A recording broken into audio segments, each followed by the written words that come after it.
Alright, you bastards, I hope you had fun with the Valentine's event, giving servants your chocolate, getting nice little voicings and everything. But that was a boys' FGO, right? Now it's time for a men's FGO, because we're getting into the Seraph rerun, and it's going to be 2 weeks of hell. You're going to be grinding this game non-stop 24/7 for the next 2 weeks if you want that free-to-play BB card. No, yes, you're not going to enjoy it one bit, but at the very least, it does bring a lot of very powerful servants for us to talk about. And since the event should be coming in the next few days, I thought I'd go ahead and just talk about one of the best servants that comes with the CCC event, and that's going to be Meltlilith, or Melt for short. See, she was kind of this sleeper option when she first came out because, Quick obviously wasn't very good when she came out last year. But her kit is good enough that Melt was still viable to run, and she obviously hits really, really hard. So she was this sleeper low-key, yeah, she's pretty good, but she doesn't really have anybody to run her with, right, that really brings out all of her good properties. And then Scotty came out, right, and Scotty made all the quick servants ridiculous. She gives Melt everything she could have possibly wanted: more quick damage, NP on demand, more damage with lowering people's defense. It's just a perfect combo, right? She literally gives Melt everything she could have possibly wanted. Now,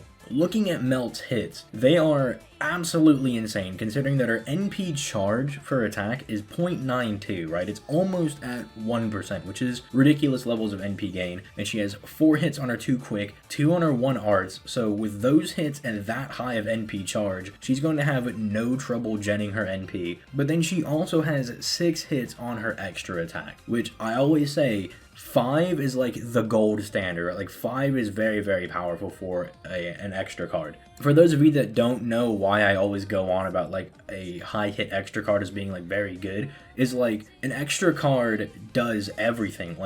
Buster cards do damage and have the ability to drop stars. Arts cards can't drop stars, but they gen the most NP, and quicks drop the most stars, some NP, but do the least amount of damage. An extra card is literally a composite FGO card. It does everything. It does big damage, it gens NP, and it can drop stars, right? So having high hits on your extra attack is very, very powerful, and 5 is that sweet spot. But they gave her 6, so that just makes her even better, right? But then going into her first skill, this is her main survivability skill. This is something you want to kind of pop and just have up as often as you can, because it's basically the coup skill, right? She gets 2 hits of evasion for 3 turns on a 5-turn cooldown, so you can basically have this up pretty much 24/7, right? And it also gives her 15 stars as well, which is that's nice. It gives Melt something to play around with when she first gets into the battle, because obviously you're probably going to pop this on turn 1 anyway, and so then it's oh, here's 15 stars to kind of play around with, maybe you get that 15 stars and someone else is golden catches a carp, right? So then you start off with 35 stars, which is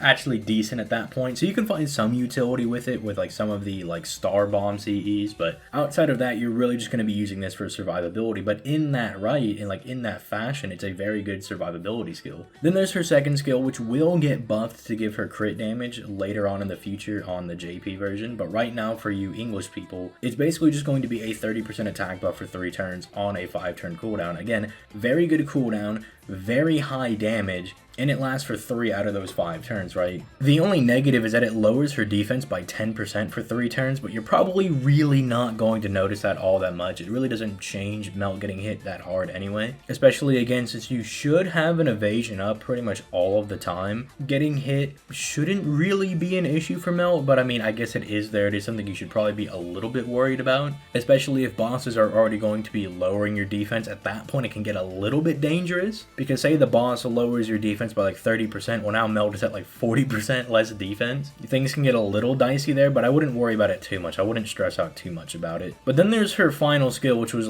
making everybody lose their mind when she first came out, because initially you had to time the skill properly. It was basically Ishtar's skill, where you pop it on turn 1, but you don't actually get the buff until turn 2. But then eventually FGO was just that's too big brain for us. Here, you just get the NP damage whenever you want, and you know what, we're even going to give you an extra turn of NP damage as well. So it just got a whole lot better. It is on a 6-turn cooldown, so unlike the others, it has an extra turn, but it's just super good as a skill, because basically all allies and enemies lose 50% NP damage for 1 turn. which isn't very bad for you because you're probably going to be running Melt with double Scotty anyway, so they don't care about having their NP damage lowered. But 50% less NP damage on all of your opponents means you can probably start tanking NPs at this point, especially if you do have type advantage. It gets really ridiculous, but then at the same time, Melt's getting herself 30% NP damage for 2 turns. So what she has already is a flat 30% attack and a flat 30% NP damage, right?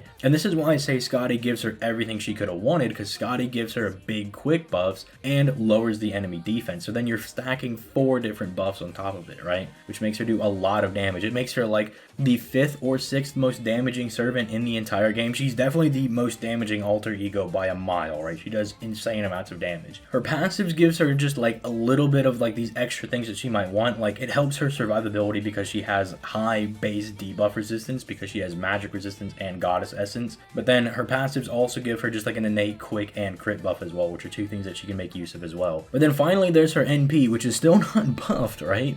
And this NP does insane amounts of damage. It removes enemies' buffs, and it gives her quick buffs on overcharge, right? And it's a 3-turn stack, so you can actually loop these together because Melt is going to be looping her NP, especially with double Scotty. So then she can get even more damage each turn with, you know, each NP performed, right? And it can actually be even more. Like if you throw Scotty's NPs in front of Melt, she's going to get even more quick performance back. The only negative about her NP is that the removal of buffs doesn't activate first, because again, that's one of like the stronger abilities in the game, is when your attack is able to remove enemy buffs before they like can do anything, right? Because then like you can't do anything to stop it. Like guts doesn't work, invincibility, dodge, even solemn defense, none of that works if you can just remove buffs. But it does actually have Mel just get extra utility, because I've run her as like secondary DPS and I'll have her NP first, and it removes all of the enemy's buffs, so then my second like primary DPS can actually do clean damage because the enemy now has no buffs. So even then you can find some utility for it. It just obviously would be better if she could remove buffs first. I'm just thinking they'd probably give her like Pierce Invincibility when they buff her NP, if they buff her NP. It already does so much damage anyway. But come on, if you can buff like Musashi and like Sigurd's NP, who again are like also some of the most damaging servants in the entire game, surely you can buff Melt as well. But Melt is definitely one of those servants that you should probably throw some quartz her way. I'll say if you have Scotty, you almost have an obligation to summon for Melt. She's an alter ego. She's good against, you know, all like the riding classes. So that's like 4 classes you can bring her to. Don't bring her to battles against knight opponents. She's going to get bullied really hard, and we don't want to see Melt get bullied. But let me know your thoughts in the comments down below. Are you going to be summoning for Melt? I know a lot of people are probably going to summon on the banner anyway because they like Melt and they also really like Passionlith, and both of them are on the banner. So I expect a lot of people to go ahead and just summon for the banner. If